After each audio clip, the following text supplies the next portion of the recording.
ออกตราในสายจากกูเผามันมือลมเข้ามาก็เห่อหู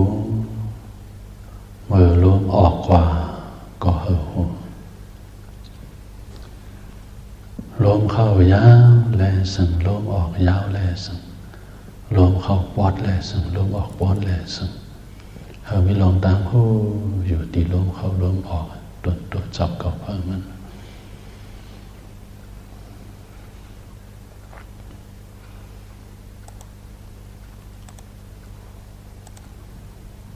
เฮาเหตุการณ์ตราวิปัสสนาอันว่าในปองไว้สังเฮามาพึกเฮาต้องมีสติญาณปัญญาป่อขึ้นมาเมื่อมีสติญาณปัญญาป่อขึ้นมาเฮาหันสังเฮาหันดองมันเปลี่ยนมันมีมันแม่นจืดใจตีเนื้อตัวเนื้อจะเจ้าเก่าผ่านมัน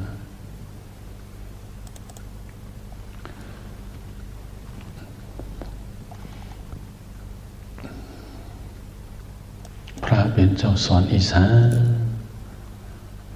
อันพระเป็นเจ้าสอนอันเฮามีศีลเฮามีสมาธิเฮามีปัญญา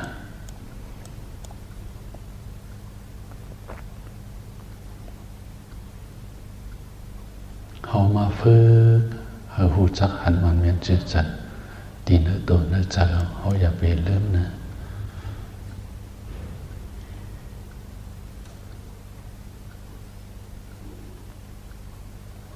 เฮามาฝึกเฮามีศีลธรรมอันว่านี่พอมีศีลนักจัดนะเขาก็จังติดจนจังเขาซะเลยสังหารมีศีลศีลาพวกนั้นตั้งดอกมันที่หางดีอยู่ตั้งเนื้อมันเน่าไป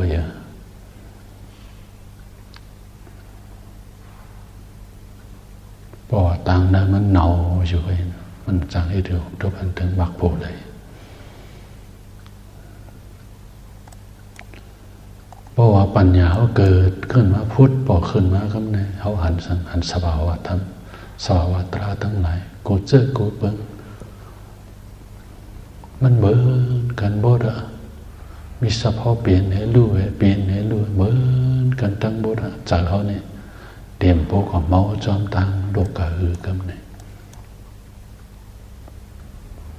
อธิกาเบิ่งลงเขานั่งเหตุการณ์ตราเนี่ยเขาหลวงพ่อป่องจะ2 ข้อนั้น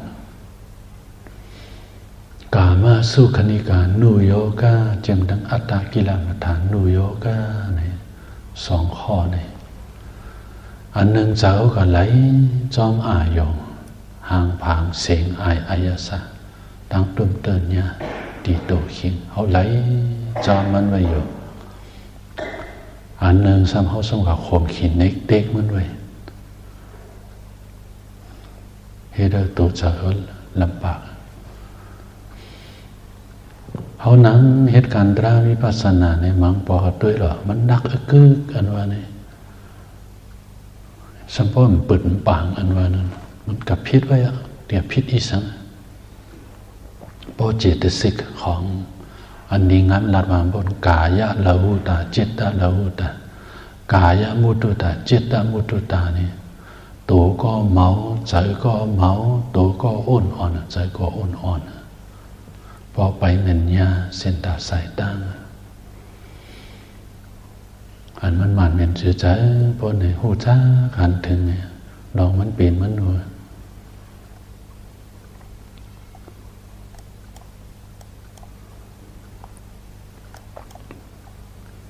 เอาเหตุการณ์ตรา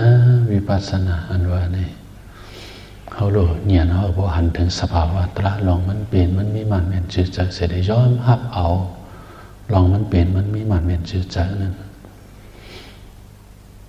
เจ้าเนตระมาปีปองมันมีปีไหนก็ได้ว่ามี41 ปีแล้วนี่จิเมื่อเห็นกับว่า84เต้นเนตระตีเวงจอกไม่เห็นมาเน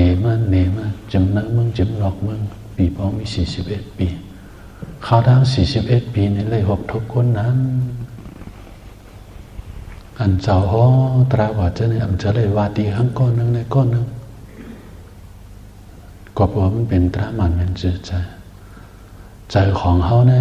มันตกอยู่ตีนะกับมากรุงอายุงตระหาเป็นเสียอะไรป้อนอยากเสียสมาลาดมาเนี่ยมันออกมาฟังเสือเอาติ๊กนี่นะมือพ้องจอหาตระกับปฏิบัติเจ้ามาหลวงเขานั้นก็เหมือนกันนะพอเจ้ามาหลวงลาดมาเหมือนจะหนอมาวาเสือตีเขาติ๊กก็เปิดสังก็เปิดเจอมีเจอหมาหน้าเจอติ๊กที่ขวางไว้อยู่ต่างนั้นมันเพราะว่าเขายอมตัวน้อมตัวเฮ้ตั้งหูปนไหนยันปัญญามันตีออกมาที่ติอติกาเปิงลงนั้นเขาหลุดน้อมตัวเขาหลุดย้อมมาหนาวใจสักกายติที่อนุมาหันพิษว่าตัวเก่าของเก่าโคของเก่าอันในข้อหนึ่งสัสดาติที่อันเอาหันว่ามันกึมอันในข้อหนึ่งอกเสตาติที่อันหันพิษว่าเพราะมันขาดกว่ายาวอ่ำขึ้นเปลี่ยนยาวอันในข้อหนึ่งสัสดาติที่นั้นอันมาหันมันกึมอกเสตาติที่หันว่าขาดพิษติดที่3ตัวเนี่ยมาขวางเส้นทางเขาไว้จังว่าเพราะว่าเขาเอาตั้งหัวปากเป็ดอะไรเลยถอนมันออกเป็ดอันตั้งเอาตั้งหัวสังว่ามือยามอันนั้นหันขันถาเป็นดูอยู่นั้นหันว่าลองมันดูแล้วกว่าติ๊กบนไหนนี่ปากเป็ดเลยติสัสดาติดที่นั่นเองโดยหรอมันสารพินพ่อนป่อมาดูกว่าเป็นตีแล้วดูตีนั่นสำคัญหันอันมันพูดบ่อมาแถวติ๊กเป็นรู้อันนั้นก็หูจักลองมันเป็นขึ้นมาติ๊กสัมปากเป็ดเลยที่สัมปากเป็ดเลยอกเสตาติกที่หันลองมันเป็นปากเป็ดเลยอกเสตาติกที่หันอันลองมันรู้ปากเป็ดเลยสัสระติที่ลองจ้องว่ามันเป็นรู้เก่าก็อ่ำเจอห้อยมันก็อ่ำเจอหลงในมันเป็นสภาวะตราสั้นๆเก่าก็อ่ำเจอไม่ก็อ่ำเจอก้นยิ่งก็อ่ำเจอก้นใจก็อ่ำเจอมันเป็นสภาวะตรายกนำขันถามมันเป็นอยู่ดูอยู่หลงในกำเนิดสัมปากแปดได้ตีสักแก่ติดทีโจพ้องหันขันถามเป็นดูเก็บกำหนึ่งนั่นไงปากแปดได้สักกายติดที่ว่าสัสรติดที่ว่าอุสิตาติดที่ว่าปากแปดมันได้กว่าพอเนี่ยเอาตัวหันลองมันเปลี่ยนมันดูกับที่ติ๊กในกำเลยจิโกต่อไปเดินต่อจิโกอีสังปอมาก็มีสะโพกเปลี่ยนรู้เนี่ยนั้นหันขันถาเปลี่ยนดูนี่กึนโปงมากำเลยพอเนี่ยขันถาเปลี่ยนดูกึนโปงมากำเลยเนี่ยเขามันตีแก่ขึ้นมาติ๊กเนี่ยเขานี่เขาดูหมอเมียงเพอีสัง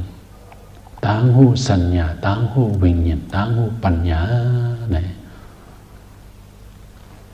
มันเหมือนกันหูเหมือนกันก็หนามันเหมือนกันนะตั้งหูสัญญาตั้งหูวิญญาณตั้งหูปัญญาในการ3อันนี้ลองมันหูมันเหมือนกันตั้งหูสัญญามันหูจังมันเหมือนหนูลูกอ่อนลูกอ่อนอันมันใบปามีตั้งหูอันนั้นเพราะว่าเอาตุ่มคำลงกว่าว่างตีมันต่อหน้าเท่านั้นมันหันมันตีหัวมันเดืองนี่ก็เนี่ยมันตีหัวมันเดืองนี่จึงนั้นก็อันนี้เป็นก้อนไว้เดืองไว้อันนี้เป็นตั้งหูสัญญาเหมือนลูกอ่อนหูนั่นก็ตั้งหูวิญญาณในสำคัญเหมือนจังอันว่านั้นมันเหมือนจังหนังก้นหวานก้นเมืองเขาอันนี้มันเป็นตุ่มข้ามตุ่มข้ามเนี่ยมันดึงเหลืองไว้มันนักไว้มันหูได้จังนั้นก้อยน่ะกาขันตุ่มข้ามอันเนี่ยหนึ่งแจบอันติมีกานำนักคำนั้นมันเป็นคำ7575เนื้อกาคำนั้นมันโลต้องนำ5โลต้อง5นี่ มันโหมันเป็นชาวบ้านหูจักว่ามันว่าอันนี้เป็นตุ่มคำนึกซึ่งนั้นก็ยังนี่อันเป็นตาหูปัญญาในสำคัญบนหือมือหนึ่งจางคำของเขานั่นนี่เสียงจางคำเขาก็นี่เพราะว่าเขามายิบด้วยกันนี่ก็เขาจังเตยิบด้วยเขาจังเตหันกับอิดอ่อนกันนี่ก็อันนี้เป็นมันเป็นคำอันเจียดเนี่ยเนื้อกับคำอันเจียดเนี่ยมันตีล้อมาข้างในเนี่ยต้องมันตีล้อข้างในเนี่ยอิดอ่อนนึงเนี่ยกาขันคำอันเนี่ยมันดูมีกาขันข้างในข้างในเนี่ยเพราะว่ามาเฮ็ดเขิงเจ้าตังตื้อพอไหนมันดูกาขันมันตีไรข้างในเนี่ยมันหูนำนักดับตื่นนำนักมันมีกาหือแหงคำมันมีกาหือมันลาดเหลนในตางหูปัญญามันเหมือนหนึ่งก้นเห็ดจางคำตางหูของก้นว่านั่นมันหูหันคำอยู่กันมันมุจกาขันมันนี่อันนี้ก็เหมือนกันเขามานั่งเหตุการณ์ตราวิปัสสนาอยู่ในเขาหมายต้องบ่ค่อยหมายต้องหลายๆกันยังไปป่ายกต้องเราพูดจักลองมันเปลี่ยนมันรู้สภาวะตราอีสังปอมาตีสาวเสียมาว่าปอมาตีตั้งตาก็รู้ตีตาปอมาตีหูก็รู้ตีหูเอาหันก้นกองในกองมันเหมือนกันบางก็เขาหันหน้าตาเขาหน้าตาเขาดีฮักดีเปี้ยงหนาก้นก้อนนี่ลองดีฮักดีเปี้ยงมันมีหลายเดียวบางก็ดีฮักดีเปี้ยงป้าจอมอยากกล้านะจะเคยจังกับมากุมจอมมัน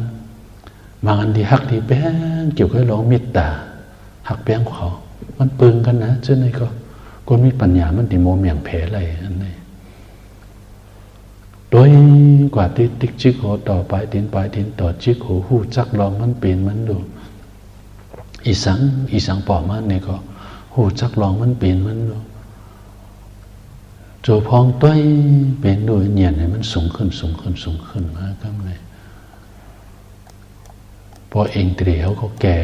ขึ้นมาเนียนสูงขึ้นมาก็เข้าสู่ถึงโสดาปัตติมรรคกว่าพอเข้าสู่ถึงโสดาปัตติมรรคกว่ายาวเพราะว่าก็พอมากก็โผล่มาเลยก็ได้เข้าตินพองกัดจิตเองขึ้นหู้โตมาเบอร์หูโตมาหนึ่งก็มันตีมาว่นเบอร์เคยเขาต้อยเป็นดูจะไหนเนื้อแก่สุกว่าตีละวันว่นขึ้นเส้นทางมาโผล่ในความ3 ข้อนี้ก้นหูดิกวนก้นอันหูดิกวนกิเลสาเจอขาดยาวกิเลสาเจอเลยอยู่มังเจอก็วนมังเจอก็วนตีนักเงียน16เป็นภาษาวัคนาเนียนั้นเป็นหมาย16อันนั้นภาษาวัคนาเนียนะพอล้อมาทั้งหมดทั้งสิ่งนะภาษาวัคนาเนียของอริยเขาเจ้ามีอยู่19โสดาปานในวน5เปิงสกทาคามวน5เปิงอนาคาในวน5เปิง5อัน3ปอก15นี่เพราะว่าเป็นญาณตามันติวน4เปิงก็เยอะเส้นทางมาโผล่ในปาน3 ข้อในกิเลสซื้อขาดยาวอัมมียาวตั้งแต่ในกว่าหน้าการอันเกาโลเฮ็ดในบดยาวกิเลสตั้งหน้าเกาโลเตียบขาดแทงอัมมียาวมันบดยาวนี่มันในวนจอมมันอันนั้นญาณตาเขามี4 ข้อจังว่าปัสสาวะขณะเนี่ยเนี่ยมี19อันข้อความมันปัสสาวะขณะเนี่ยเนี่ยเพราะเนื้อเนี่ย16ลาดวามันเป็นหมาย16คำเดียวนั่นโดยกว่าติดก็แล้วพ่อหันเป็นสุดเจ้าปอกพ่อว่าก็ไม่ตัดตีขึ้นทางนานสันติหรือสำหรับปึงอิงตีแห่งศรัทธาวิริยะสติสมาธิปัญญาเองเตร5 ปงโป5 เปิงนั้นก็1ก็หนูปึงอิงโดยจอมกายานุปัสสนาและสังเวทนาสัญญาเวทนาเจตธรรมะดีเนสติปัฏฐาน4 เปิงนั้นสมปัฏฐาน4 เปิงอิทธิบาท4 เปิงแต่เจมในกว่าเนื้อปอที่ประกาศ30 ไปเจนดูเพเตอร์หนึ่งขึ้นใกล้1ก็หนาจันหนึ่งและจันหนึ่งมันเหมือนกันก็เลยมันท่านเข้า ถึงซอดาปฏิมาโขยาวเนี่ยตัดที่ขึ้นที่ต่างหน้าก็หลบฝึกด้วยสังฝึกด้วยปอด3 ปอดปอดคอขึ้นตั้งกอกโหปอดคอลงมาที่เอวลูกเอวสำลงตั้งผ่าตีน3 ปอดเนี่ยด้วยดีๆเอาเนี่ยนะยักด้วยดีๆเจอหลุบกับหลุบต่อเขาเจอเนี่ยเป็นเจอกว้างตาเขาเจอเนี่ยเป็นเจิงหือเจอหลุบกับหลุบต่อเขาเจอกลางเจอเนี่ยเป็นเจิงหือเอามาเขาจะเจอเลยว่าเขากับหันกลางนะเขาหันสะพอมันเนื้อมันเจอหลุดขี้ข้างเขาตั้งฝ่ายซ้ายฝ่ายขวาเป็นเจิงหือตั้งหน้าอกเขาเป็นเจิงหือตั้งหลังเป็นเจิงหือเนี่ยในตัวจอมนุกตีเอวลูกตั้งตีนั้นเป็นเจิงหือตีเนื้อกงจาก7 หวยตั้งแต่1โดดถึง7จักรา7 หวยนั้นมันฝุ่ยทั้งหมดเมื่อมันฝุ่ยทั้งหมดเป็นเจิงหือด้วยกว่าจิโกต่อไปตีนตราธรรมสัจจานั้นอันพระเป็นเจ้าฮอบอันปัญจวัคคีย์เขานั้นเพราะว่าเงื่องเวไล่2 เปิงนะยาอันเป็นกามาสุขันธิการนุโยกายอัตตกิลมัฏฐานนุโยกายเพราะเงื่องเวไล่2 เปิงนะยาเพราะว่าก็เส้นทางมันปอสั่งมาเส้นทางสายกลางปอมาเอาดูเส้นทางสายกลางมันเส้นทางสายกลางเป็นอันละเป็นว่ากลาง8 เปิงนี่แหละพวกมันไปแม่นยามากลาง8 เปิงเพราะไหนเนี่ยมันเป็นเชิงนี่จักขุการณีญาณการณีอุปาสมายะอภิญญายะสัมโพธายะนิพพานายะสังวัตตินี่ว่าเจ้าไหน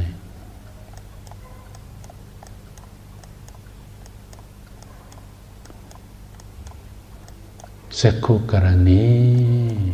เหตุหมักตาตราในพุทธปอมายาวว่าญาณการณีเหตุทางหูเนี่ยปอมายาวอุปาสมายะดองเงียบเย็นนี่ตีไหนนี่พอว่าเขาหันดองมันเป็นมันดูหันหูเงียบเย็นหันหูเงียบเย็นหันหูเงียบเย็นติ๊กแต่ที่เข้าสู่ถึงซอตาปริมาภูเขาเลยปึงอินอันนั้นสักขุการณีญาณการณีแต่ในกว่านั้นเหมือนกันนะก้อยหนาเส้นตาสายตามันอย่างนั้นการถาเป็นดูมันเตะลึกลงกว่ามือเขาไปปานนังภาวนาเป็นเชิงมือใจเขาออกของเขาเจ้าก็แค่นี้อยู่หรือ brain before and after 10 minute meditation นั้นเจ้าก็แค่นี้เขาอยู่หรือมือเขาไปปานนังภาวนานั่นนะใจเขาแลสั่งออกเขาแลสั่งมันเก่าเศร้าเว้ามองไม่เมียวหนึ่งยังเมียวหนึ่งป้อนนังภาวนามาเนี่ยครับเนี่ยบอก10 นิดกว่าฝ่ายปุ่นครับเนี่ยจากเขาก็นี้ลงดีกว่าเย็นลงเป็ดกว่ากำเนิดอ่อนเขาก็ซื้อมากำเนิดนี่เพราะหันคันถ้าเป็นมือสุดกว่าเยอะเพราะว่าก็กำเนิดเตียนเงาตราหันเจ้าเก่าใกล้ตัวเห็นก็มีอยู่มันเหมือนเก่าอยู่ก้อยหนาอันที่ปอมาแท่งตีมันที่ปอมาอันมาอันนี้มันตั้งปุถุจันทร์เกี่ยวกับกันนะปุถุจันทร์มันกว่าผู้ไรนะมีอริยะก็มันเกี่ยวกับกันทั้งปุถุจันทร์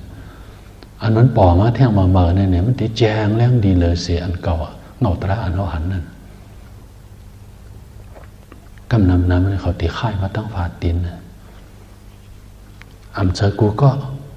กำบ้านน้ำนะจังเดียวล้มเข้าล้มออกคำอ่อยก็ตั้งฝาตินหันมาดึงยุกซักสานพินพอนตีเนื้อจักรา7 หวยนั่นในไรสังมันสานพินพอนมันตอดมันเตียนมังคำเหมือนเจ้าหนึ่งยุกยักเหมือนเจ้าหนึ่งน้ำผาบขึ้นมาโล่งกว่าน้ำผาบขึ้นมาโล่งลงเป็ดกว่ามังคำนะตีเนื้อตัวเหมือนหนึ่งบ่อยาวของเขาเขียนมาแต้งไหนก็ไม่สมมติหลุดมาบ่ยึดตรงนี้ก็หาหมอบอกเขาสมองเป็นสังนี่จะนี่เป็นสภาวะตราหมดนี่เป็นปริกรรมตรามา พวกคนเข้าสู่ถึงโสดาปริมรรคผลยาวเพราะว่าก็ศีลมันเต็มทนแห่แลกำไงมีสมาธิและปัญญาต่างๆมันอันใบว่าเต็มทนดีนะศีลมันเต็มมีสมาธิทั้งปัญญามีต่างๆมันกำในสมมติสืบคัดเลือกปฏิบัติเข้าสู่ถึงเที่ยงจันทรสกัดกามีมรรคผลยาวเพราะว่าก็เหยียนขันธาเป็นนู้นเตเลือกต้นเลยเสียกว่าเมื่อเป็นโสดาบันสัมติหันขึ้นป้วงเลยเสียนั่นกว่าจันทรสกัดกามีมรรคผลในที่อันเทียบขัดกิเลสานั้นอันมีก็เฮ็ดเธอมางกว่าไปเฮ็ดเธอใจอยากก้าก็มางกว่าดอซ่าก็มางกว่าก็เปิดใจอยากก้าดอซ่ามันมางกว่าอะไรครับเนี่ยอย่างนั้นขันธาเป็นด้วยมันก็ฟ้าเสียหรือเสียเมื่อเป็นโสดาบันอันนี้ก็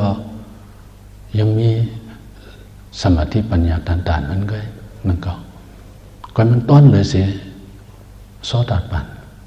พวกกูก็เลยบนปฏิปาได้สำคัญเข้าสู่ถึงแท่งอนาคามิมรรคผลเพราะว่าก็กำเนี่ยใจกามาราคะได้ถาดคือใจลำดอซ่าถาดคือใจกามาราคะถาดคือใจก้นใจนางยิ่งอันเข้าอยู่ด้วยกันนอนด้วยกันนั่นมันตีมดแบบตีในมดแบบตีอนาคามิมรรคผลจันทราโสดาบันก็ยังอยู่บิโยทัดใจอยากก้าลองเข้ากูแต่นาเหินเข้าอยู่ด้วยกันนอนด้วยกันก้นใจนางยังเคยถูกเนื้อถูกตัวกันจันทราสกัดกามก็ยังมีอยู่นี่ผู้ใดมันเข้าสู่ถึงอนาคามิมรรคผลเพราะว่าก็จันทระอนาคามิมรรคผลมานี่ครับเนี่ยถาดคือใจกามาราคะทั้งปฏิฆะโทสะอันจังบกขอดเจอฟังเจอจนมันขาดแปดกว่ามีศีลเต็มทนมีสมาธิเต็มทน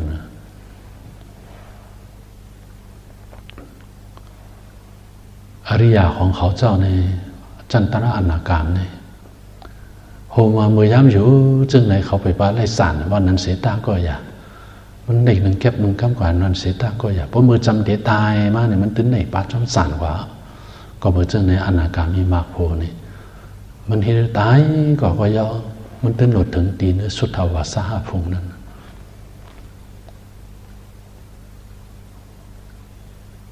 อันสุดด้วยตราว่าก็นะพอถึงตีสุทธาวาสหพงกว่าอันว่านั้นในก็กำในสัมอนาคามเนี่ยมันมีอยู่5เบี้ยวนี่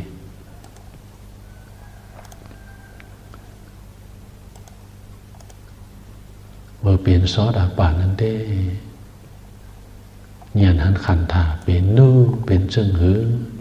เมื่อไปเข้าสู่ถึงโสดาปริมรรคผลเป็นจึงหือเงียนขันธาเป็นนู่ตัวลีตัวต้องลีพอเข้าสู่ถึงจันทรสกัดกามิมรรคผลมาย่าสำคัญหันเป็นนู่สำเป็นจึงหือตัวต้องลีสกัดกามมีอยู่5เบี้ยววันนั้นเจ้าก็ซับเลี้ยงดีกว่าพวนมันเข้าสู่ถึงอนาคามิมรรคผลเป็นอนาคามนั่นเองก็อย่างนั้นขันธาเป็นดูซ้ำเป็นเชิงหือซ้ำตัวลีหนึ่งตราจันสูงหนึ่งขันธาเป็นดูลึกอนาคามมี5เบี้ยวนั้นมังเจ้าเป็นอนาคามถึงที่สุทธาวาสหพงกวันพอถึงตีนเดินนั่นกว่าในก็ในอยู่ที่เอ็นแห้งของสัทธาวิริยสติสมาธิปัญญาเองตรี5เพิ่งปู่5เพิ่งเจ้าเก่าเผยมันอายุตันเขานั่นนะเอาไปตันถึงเคือง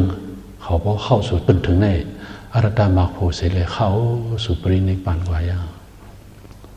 อันนี้เป็นอันตรปรินิพพายีว่าจังไงข้อหมายหนึ่งข้อหมายสองในสัมอุปาหัสสะปรินิพพายีก็เมื่อเดิมขึ้นถึงตีนอายุตันของเขานั้นป้นเคืองกว่าเยอะในก็ในเข้าสู่นิพพานกว่าก็ในสำคัญข้อหมาย3อาสังขารปรินิพพายีในเพราะว่าถึงตีนเดินนั้นกว่าเพราะว่าก็มันสามารถมีสัมมาแห้งเอ็นแห้งหยุดดีตัวเผยมันพอเขาพึกตีนน้ำมึงกูในแห้งไหนก็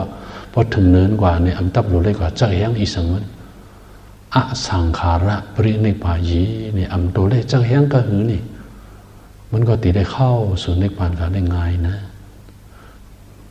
ข้อหมายสี่เนี่ยสะสังขาระปรินิพพานีเนี่ยแต่ที่พอเข้าสู่นิพพานในตั้งหน้านั้นตั้งเดือนนั้นโอ้ดูเลยเจอตื้อแห้งตึกโซนแห้งตีว่ากันดูได้เอาใจเสือเฮ็ดตีเฮ็ดว่าจังว่าอยู่ตีเมืองคนอันนั้นเฮ็ดหาในหนึ่งเก่าอยู่เพราะว่าเขาคัดใจตีนั้นเมืองคนนะนำในก็มือถึงตีเมืองอนาคามีมากผูกไม่ถึงตีเมืองสางกว่ามันป้นได้หยาบเอามือนั้นพอเขาอยู่ศักษายะมือนั้นสมรุนในการหยาบตีเนื้อนั้นก็หนึ่งเก่านี่เฮียมนุษย์จังเตียเตรียมทนในตีนั้นข้อหมายห้าอดทางโซโตอาการนิทากามีนี่เมื่อถึงตีอาการนิทากว่าเนี่ยครับเนี่ยสุทธาวัตติสูงนั่นเนี่ยครับเนี่ยจะเข้าสู่ตีนิพพานนั้นได้ตีนั้นนะเป็นจึงหืออันว่านั้นตั้งหน้านั้นอันนี้ลาดว่ามันสูงแห้งนะฮัลโหลเจ้าชายมันลาดสูงนะเข้าตีถึงไหนมันถึงไหนอันว่าบางซื้อก็อันว่าอะไรนะพอหันขันถ้าเป็นดูอยู่ในเมื่อจำตีตายมากเลยนี่ก็จังหมดด้วยเป็นดูสามยอดจันห้าเปิงมันขาดกว่าเข้าสู่ถึงได้กว่าเนื้อจ่าได้คำเดียวก็เป็นได้ถึงอนาคามีมากผูกกว่า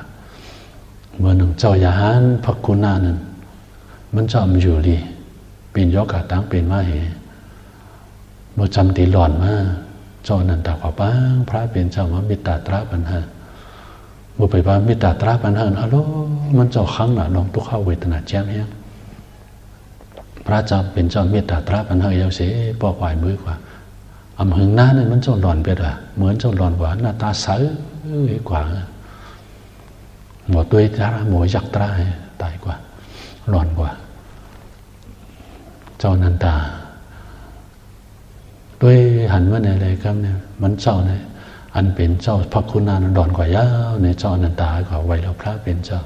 พระเป็นเจ้าขาเจ้าพระคุณนาเนี่ยเมื่อพระเป็นเจ้าไปก่อฮอตรานพ้นในด้วยหันมันเจ้าเนี่ยหน้าตามันมนเสือหน้าตาเศร้าหมองแห้งมือมันตีว่าเสียพระเป็นเจ้าเมตตาตราปันเฮยเยาเหเลยบอกมาเนี่ยอำหึงนั้นมันเจ้าหลอนกว่าหน้าตามันใสดีนะครับพระเป็นเจ้าค่ะนี่พระเป็นเจ้าอนันตาเอ้ย